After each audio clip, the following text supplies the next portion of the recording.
Nakupovať cez internet má určite svoje výhody. Nemusíte si hľadať parkovanie na preplnených parkoviskách, tlačiť sa v radoch a dokážete aj veľakrát ušetriť. Práve cez Vianoce klikáme na e-shopy asi najviac, no Slovenská obchodná inšpekcia varuje, na toto by ste si mali u internetových obchodníkov dávať pozor. Najčastejšie vlastne dochádza k zavádzaniu takým spôsobom, že treba v ponuke je uvedené, že ten tovar je dostupný, spotrebiteľ si tovar objedná, objednávka je potvrdená, ale napríklad ten tovar už nie je dodaný v danej lehote.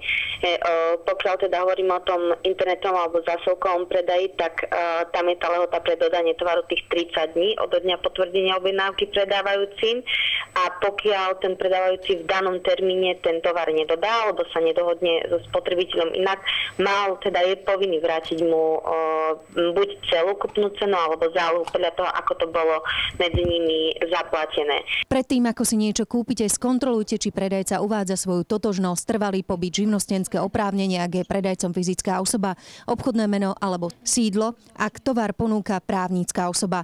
Podozrivá stránka by mohla byť, ak by chýbal opis tovaru alebo služby, ktorá je ponúkaná, cena, dodacie a platobné podmienky.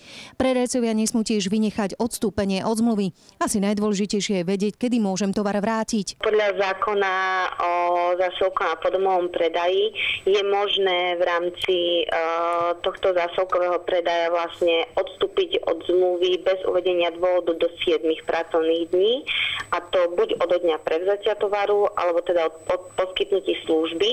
V prípade, ak sa ten predajúci riadne a včas splnil informačné povinnosti, o ktorých sme už hovorili. Silvia Karoliová, Televízia Naša.